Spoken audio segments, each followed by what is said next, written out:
Hello, this is KYC News. We provide you with the most up-to-date and reliable information for the day. First and foremost, we want to achieve perfect health with a sincere desire. Belgians go on strike against rising living costs according to Euroactiv.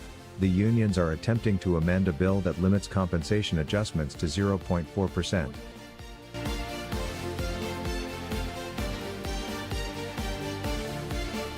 In Estonia, about 7,000 jobs are currently available for Ukrainian refugees. Belgians go on strike against rising living costs according to Euroactiv. The unions are attempting to amend a bill that limits compensation adjustments to 0.4%. According to local authorities, between 70,000 and 80,000 demonstrators traveled to Brussels. The strike wreaked havoc on public transportation and post-delivery services around the city. Many people are currently depleting their money, if they have any. Many people are vulnerable and have a difficult time surviving, said Maria Lenska, General Secretary of the CSC Labor Union, one of the protesting unions. I appreciate the union's worries, but purchasing power compensation in our nation is more better regulated than in other countries.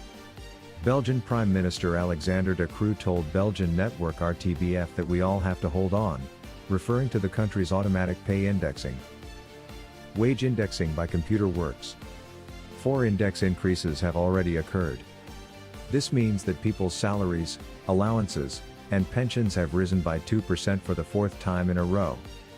Other nations are having talks about how to compensate for purchasing power, whereas in Belgium, it is done automatically, the Prime Minister noted.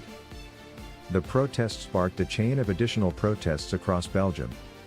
The security officers at Brussels Zaventem Airport, the country's busiest. Following the loosening of COVID-19 limitations, which resulted in over 8-hour-long lineups at security screenings this past weekend, security employees at the airport complained about difficulty managing huge volumes of travelers. As a result, all airport departures on Monday were cancelled. Brussels Airlines employees are also planning to go on strike later this week, citing heavy work pressure. In Estonia, about 7,000 jobs are currently available for Ukrainian refugees. The Unemployment Insurance Fund in Estonia has 7,000 jobs available for all Ukrainian refugees. According to Schengen Visa Info.com, Deputy Secretary General for Labor Policy at the Ministry of Social Affairs Ulla Saar stated that it is crucial for Estonia that the Ukrainian refugees who have arrived in the nation be able to become self-sufficient and find work as quickly as feasible. For example, we can look at the barriers faced by working-age refugees who have not yet entered the labor market with the support of professional advisors and consultants. This could be due to caring for small children, working remotely for a Ukrainian employer, or the necessity to improve skills in order to obtain acceptable employment, she explained. According to recent Estonian statistics, a substantial percentage of working-age people who granted temporary protection found work in a short amount of time between March and June. According to these figures, the employment rate of those given temporary protection between the ages of 20 and 64 is increasing every week, reaching 38% this week.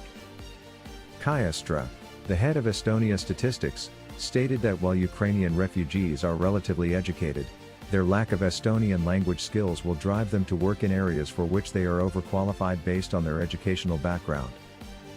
There are substantially more Ukrainian nationals in the labor market as a whole, mostly among unskilled workers, craft and related trades workers, and comparatively fewer among managers and professionals, he noted.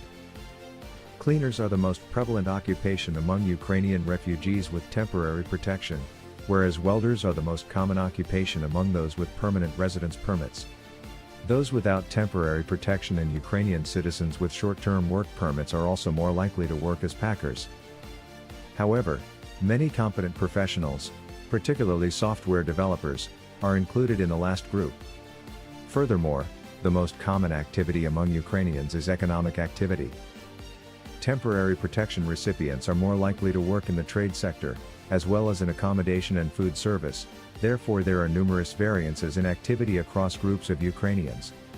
As a result, Ukrainian residents with temporary work permits are more likely to find work in administrative and support services, as well as construction.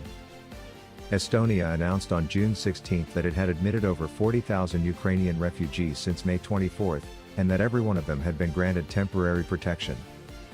At the same time, Estonia's foreign minister, Andres Sutt, declared that the country would provide €200,000 in emergency relief to Ukrainian refugees. What happens now that Russia has cut gas supplies to Europe? European leaders and businesses are sweating, and it's not because of a summer heat wave. Russia's manipulation of natural gas supplies is expected to result in an economic and political crisis next winter, according to experts. In the worst-case scenario, much sooner. Here are some crucial points to keep in mind about the energy pressure game in relation to the Ukraine conflict. What has been going on? Russia cut gas supplies to 5 European Union countries this week, including Germany, the bloc's largest economy, which relies largely on Moscow's gas to generate energy and power the power industry. Gazprom, Russia's state-owned energy company, has reduced supply through the Nord Stream 1 pipeline, which runs beneath the Baltic Sea from Russia to Germany and is Europe's main natural gas pipeline, by 60%. Italy's supply is being reduced in half. Reductions have also been seen in Austria, the Czech Republic, and Slovakia. In recent weeks, gas has been cut off to Poland, Bulgaria, Denmark, Finland, France, and the Netherlands. The shutoffs were once thought to be less of a problem because Poland, for example, was already planning to phase off Russian gas by the end of the year, while others had backup supplies. The most recent cuts, on the other hand, have impacted countries with large economies that rely heavily on Russian natural gas. Germany imports 35% of its gas from Russia, while Italy imports 40%. Currently, gas supplies are sufficient to meet present demands. Why are the reductions an extremely concerning factor? Europe is rushing to fill its subterranean gas storage tanks in preparation for the next winter. Gas utilities follow a predictable pattern, building reserves in the summer, when gas is likely to be cheaper, and then depleting them in the winter as heating demand grows. Refilling storage will be more expensive and harder as a result of the cuts. The action has also raised the possibility of a complete Russian gas shutdown, making it hard for Europe to obtain all of the fuel it requires for the winter. Several energy-intensive companies, such as glassmakers and steel producers, use natural gas, but are already experiencing increasing costs and reducing usage, which is slowing the European economy. Gas is the swing energy source for electricity generation, kicking in when renewables like wind and sun produce less power due to unpredictable weather and when electricity demand surges during cold or hot weather, such as the heat wave that sparked record highs in Europe last weekend. Europe's subsurface storage caverns are currently 57% full. According to the European Commission's newest plan, each country should reach 80% by November 1st, while Germany has set goals of 80% by October 1st and 90% by November 1st. Bulgaria, Hungary, and Romania will not fulfill the EU's 80% objective if they continue at this rate, according to the Bruegel think tank in Brussels, while Germany, Austria, and Slovakia will find it very difficult to fill their storage facilities if gas imports from Russia are blocked. Where are we now? The EU, which used to get 40% of its gas from Russia before the war, has announced plans to cut imports by 2/3 by the end of the year and phase out Russian gas entirely by 2027. The EU has already said that it will begin blocking Russian coal in August and most Russian oil in 6 months. The goal is to diminish Russia's $850 million per day profit from oil and gas supplies to Europe in order to stop it from supporting its conflict in Ukraine.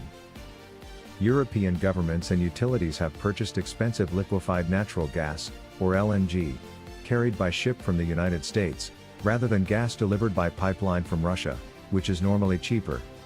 However, the war has caused an increase in energy costs, which is fueling record inflation in Europe and helping Russia maintain its high revenue.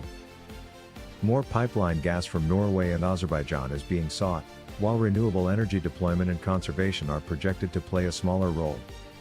Germany, which currently lacks LNG import facilities, is constructing 4 floating terminals, 2 of which are expected to open this year.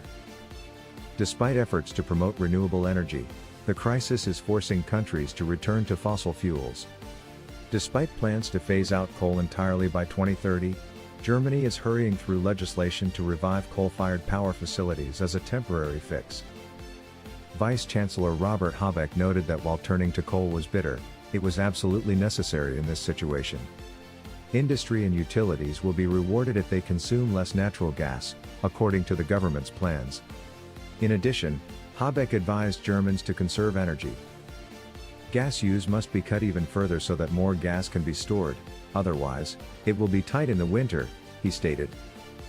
The Dutch government has announced that coal-fired power plants would be allowed to resume full operation in order to save natural gas that would otherwise be consumed to generate energy. Despite all of these precautions, Europe's gas security is in jeopardy. Liquefied gas export terminals in energy-producing countries such as the United States and Qatar are at maximum capacity, implying that Europe is competing with Asia for limited supplies. In addition, an explosion and fire at an export terminal in Freeport, Texas, knocked out a fifth of U.S. export capacity for months, putting the gas market into a tailspin. According to Rystad Energy, the majority of the terminal's exports were bound for Europe. The situation on the European natural gas market is deteriorating further, said commodities expert Karsten Fritsch of Commerzbank Research, citing the Nord Stream 1 pipeline disaster and planned maintenance shutdown, which will result in no gas flowing through the pipeline from July 11 to July 21. As a result, the much-needed accumulation of gas reserves for the winter months could be jeopardized, according to the report, and prices will certainly rise even further. Where does Russia play? Gazprom claims it had to reduce Nord Stream 1 flows to Europe because Western sanctions left a vital piece of equipment stranded in Canada, where it had been transferred for maintenance. The European governments aren't buying it, and the gas reductions are being referred to as political. Natural gas prices have risen substantially as a result of Gazprom's actions, after falling during the winter heating season. This boosts revenue for Russia at a time when it is facing economic sanctions from the West, and it adds to Europe's stress by providing political and military backing to Ukraine. Gazprom's actions can potentially be interpreted as a retaliation against Western sanctions and a deterrent to the imposition of additional measures. Larger gas users have also been notified that, like smaller ones, they may be subject to a possible cutoff. Supplies to Germany and Italy were halted at the time their leaders met with French President Emmanuel Macron in Kyiv to meet President Volodymyr Zelensky and support Ukraine's candidacy for EU membership. Are Europeans expecting the lights to turn off or to freeze this winter? This is unlikely because EU law requires governments to ration gas supplies to industry in order to protect households, schools, and hospitals. Countries in need of gas might also seek assistance from countries in better form, however this is contingent on proper pipeline connections. Industrial cuts and shutdowns would be the downside of rationing, which may lose jobs and hinder development in an economy already strained by high inflation and predictions of a worldwide slowdown as central banks hike interest rates. Meanwhile, a complete cutoff could send gas prices skyrocketing to a new high of €206 per kilowatt-hour on March 7, pushing inflation even higher.